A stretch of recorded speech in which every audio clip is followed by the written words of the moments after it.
Welcome to Simple Wealth Wisdom Podcast. I'm your host, Gakhar. Each week, I bring simple financial security ideas for successful business owners and professionals like you to help you build and maintain your lifestyle and legacy. As I work with business owners and self employed professionals, I see a lot of you are always looking for tax advice, accounting advice, legal advice, estate planning, and investment advice. And this is the reason I started this podcast where business owners and self employed professionals like you can always come and get the ideas and answers to your questions regarding how you can protect and grow your wealth in the most tax efficient manner. Being an insurance and investment advisor myself, and very specifically working with business owners and self employed professionals, I feel each guest will bring a lot of value to you all. And today I have Anna Marie from M & Company Law Firm as my guest. Welcome, Anna Marie. Thanks, Sim, for having me today. I'm excited to be here. Thank you so much for coming.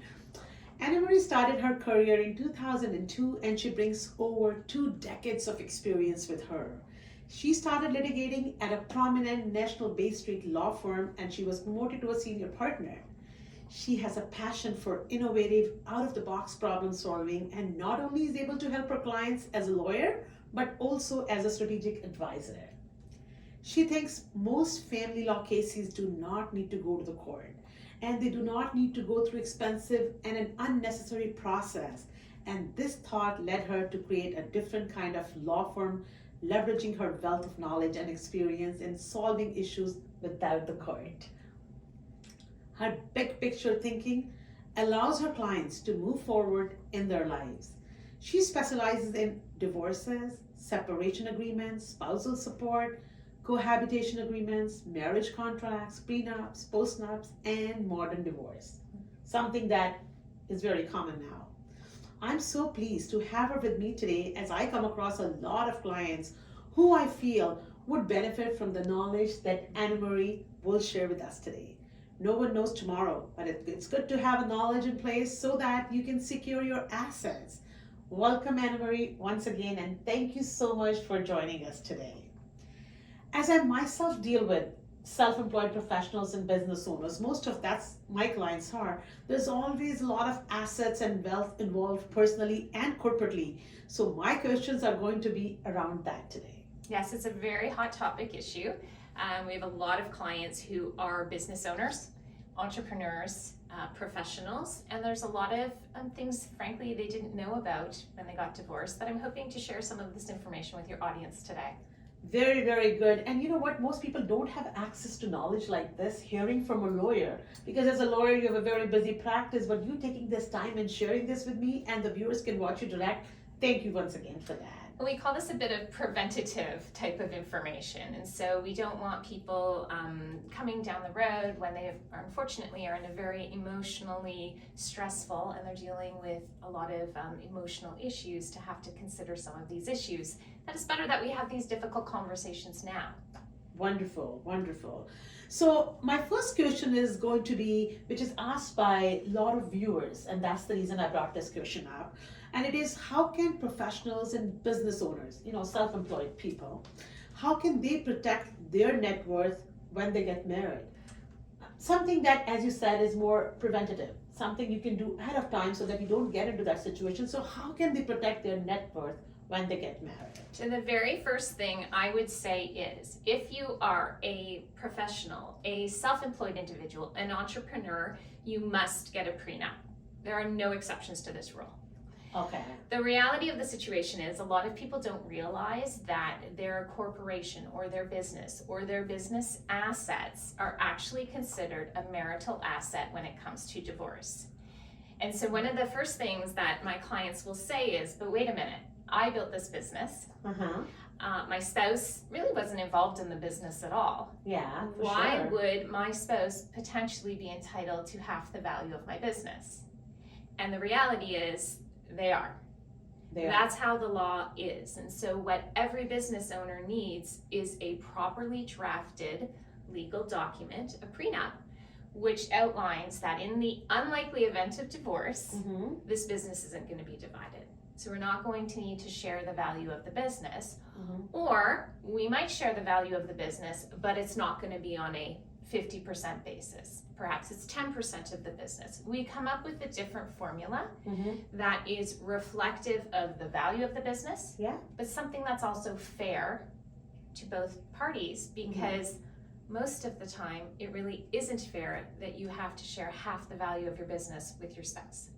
Absolutely. So, Anne Marie, that's something great. And, it's good to know for everybody, not only for them, even for their next, their kids. If a business owner has kids who are grown up kids and getting into the relationships, so good for them to know as well to educate their kids. But if you can just tell the viewers, what is a prenup? What is a prenuptial agreement? What does that mean? Because this is not a layman's language. A lot of people don't even know about it.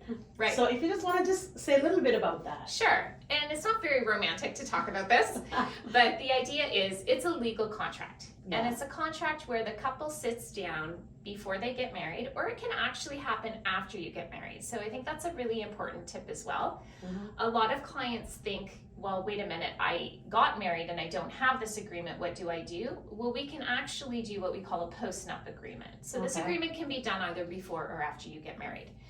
But the idea here is that the couple sits down and has conversations about their financial planning. Mhm. And as part of your financial plan, one thing we have to talk about are the what ifs in life. Yeah. What Mhm. if we get divorced? What does that look like? And so having these difficult conversations before you get married actually help lay the foundation to a very meaningful relationship, because when couples navigate some difficult topics together, they build trust. Yeah. And so basically what it is a legal contract that says in the event that we get divorced, this is how we're going to divide our assets. It's a very respectful process. Yeah. So Mhm. those days of the two lawyers fighting over assets and looking to ensure one person gets all the family money and the other is left destitute, we don't do that. You don't do that. We are looking for agreements that are fair to both parties, and we want both parties to have input into what their financial goals look like, including what happens in the unlikely event of divorce. Very good. Something very new I learned from you just now is post-nup. I did not know that there's something called post-nup. So post-nup means that even if you are married, you can have an agreement where the assets, what you acquired before getting married, or your business, your corporation, your net worth, you can still talk as husband and wife and say, in case it doesn't work, this is how it's going to be divided. Is that a prenup? That's a post-nup agreement. That's a prenup? You're right. Oh, post-nup? Yeah. That's right. You're right. And so the idea here is, and I'm sure you probably have many of your audience members are already married and maybe have started businesses, Yeah. that one of the conversations could be had as, again, we're talking about your financial goals, and what those look like is what happens in the unlikely event we divorce and separate, what happens to the business. And so having those conversations, the couple will ultimately land on an agreement when it comes to how they want to divide the business, Mm-hmm. and then we put it in a contract. And so again, it doesn't sound very romantic, but it is a very necessary component. And the other tip that I'd love to provide to your audience is it is absolutely critical if you are going into a second marriage. So where you have children from perhaps your first relationship or your first marriage, we want to make sure that they're protected. And so one of the ways we do that is with a prenup or a postnup with respect to the second marriage, or with respect to the spouses in the second relationship. Oh, I think this knowledge is very valuable, because a lot of people don't know it. And who planned for this? Right. Who thought when you got into the relationship, you never thought this would happen, but things do happen, and we see a lot of them. So good to have this knowledge, and I think it's wonderful that you're sharing it. And now that you've shared that, I would like you to please tell me, what is one thing that professionals and business owners don't know, but they should know about the family law? Well, I think one of the biggest things, and we touched upon this before, was your business has a value. And the value is not necessarily just what you bring to the table, but there's a value to it insofar as assets the business might have, income the business is generating, goodwill, your website profile. businesses have an inherent value, and that value gets divided in divorce. And I have so many clients who will come and say, no, I'm the business. Yeah. Right? Without me, there's nothing here. And that's actually not true. There is a value, and it gets very expensive, and we have to value what that business looks like. And there actually is what we call, we equalize, we share that value. So I think that's one of the biggest misconceptions when clients call and say, I'm a business owner, but my divorce is really easy. Yeah. We get that. Mine is easy. But it actually is not necessarily the case, because your business has a value, and there's ways that we have to go about valuing it when it comes to divorce. Equalization of assets, and because if there's no planning, there's no prenup, there's no postnup, then there is a problem. So that's why planning, if my one big tip to your audience today is to have those conversations with your spouse and to have that planning element in place. And really, we're just another tool, the prenup, the postnup, it's really just another tool in your financial toolkit. Absolutely. And so it's turning your mind to that will save so much in terms of legal fees, in terms of equalization, in terms of preserving your net worth. Yeah. And again, we're not looking at scenarios where we leave your spouse destitute with no assets. Yeah. We just need a more fair division of the assets, because what we're finding is an equal 50-50 split is not fair. It's not fair. And you know what, Anne-Marie, I really feel that a lot of times people don't want to talk about these things. They think, okay, you know what, this is not going to happen to us. Mm-hmm.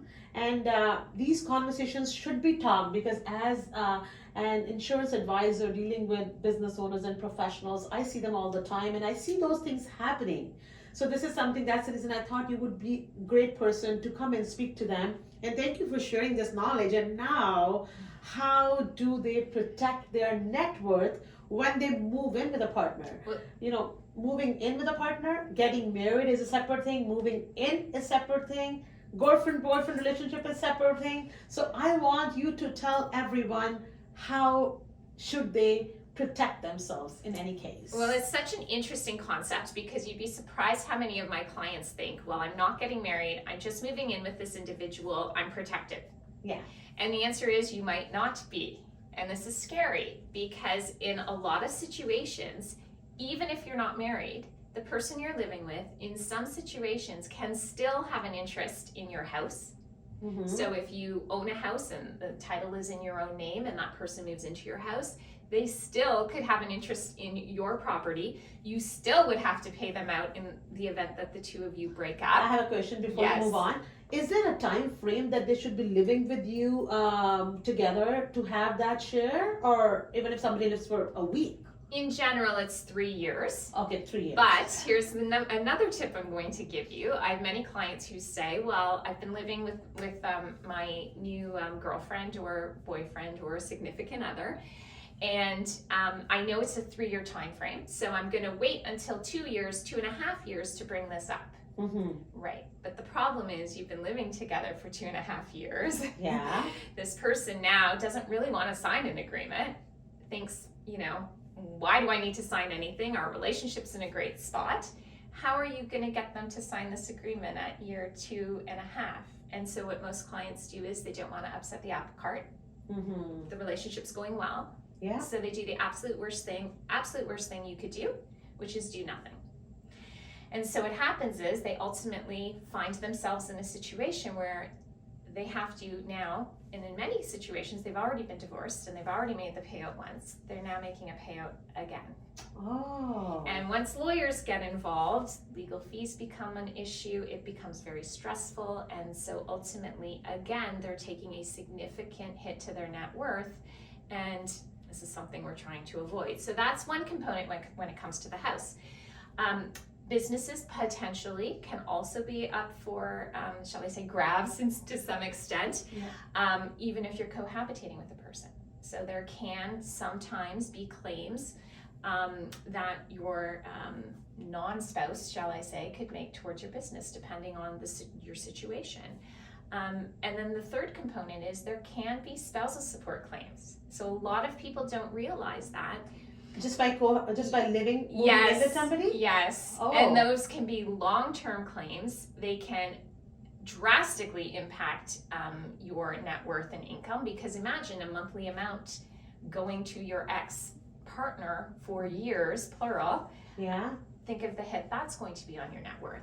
So it's really critically important that we put together a cohabitation agreement, which not only says, look, whatever I own, I keep, whatever you own, you keep. If we separate, we both wish each other well, and off we go. And no spousal support's going to be owed in either way.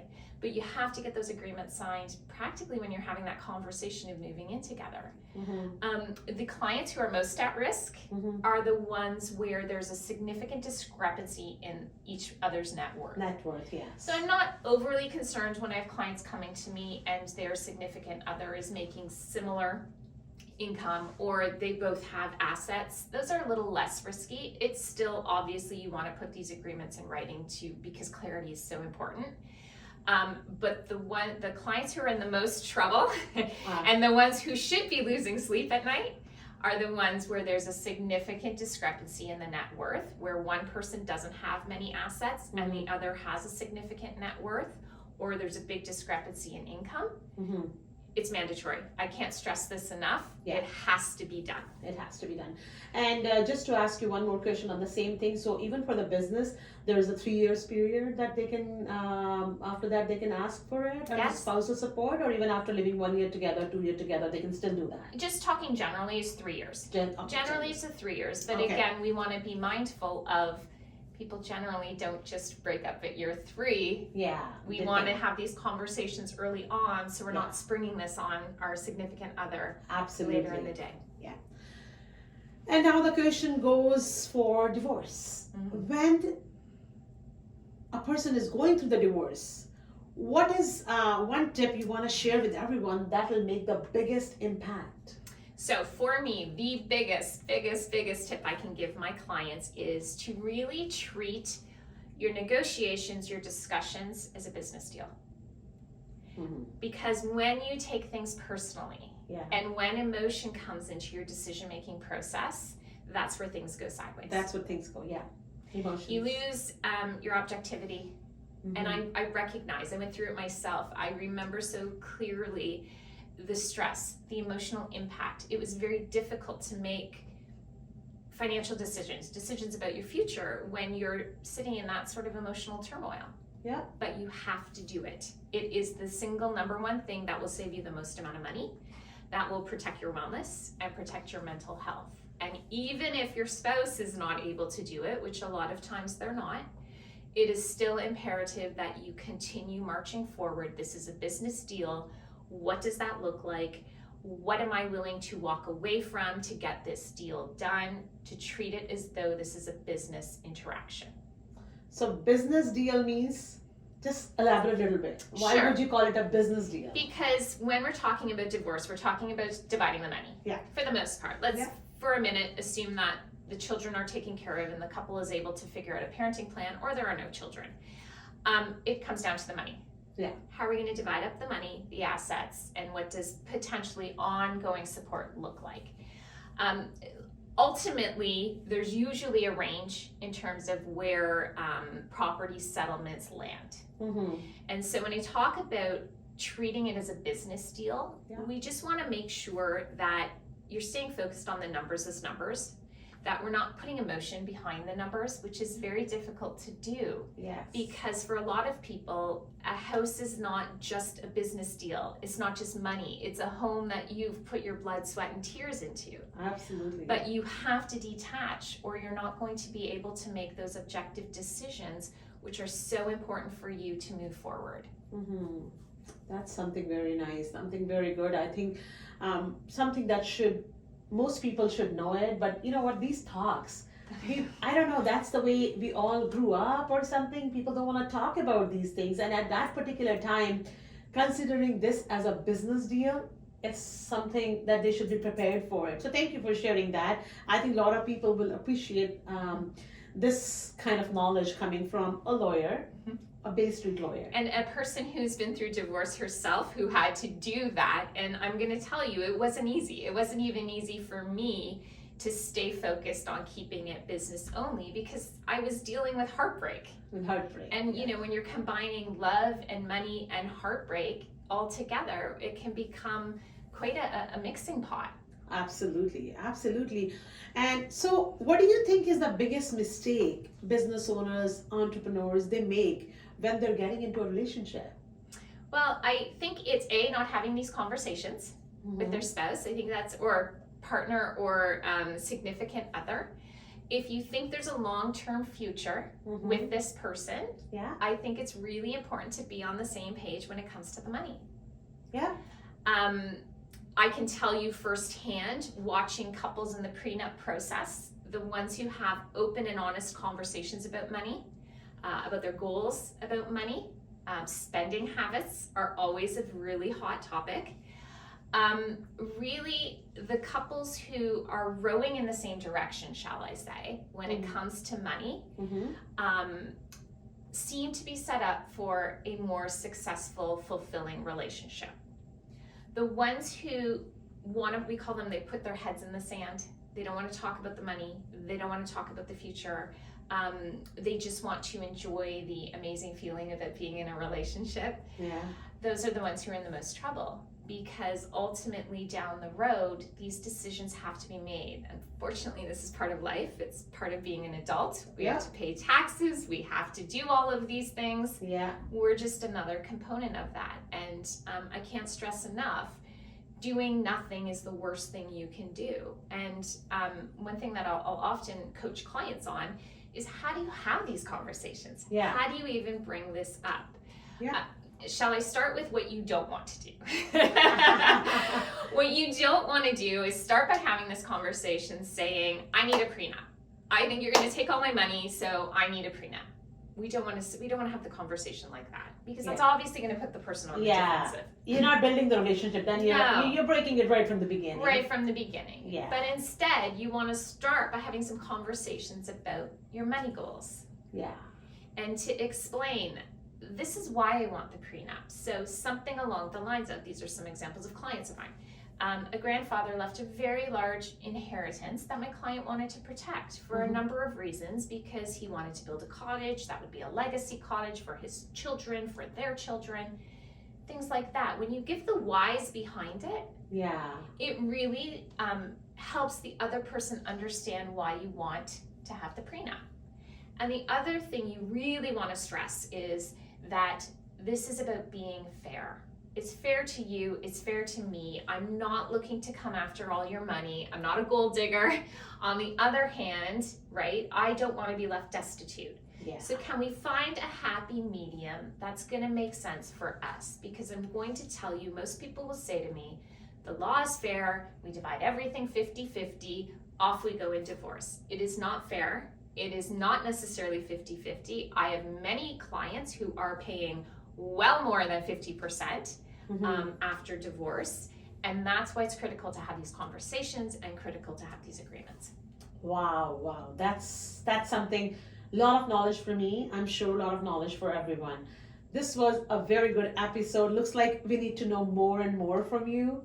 And I think I'm going to have a lot of questions on this particular episode where people want to know more about that.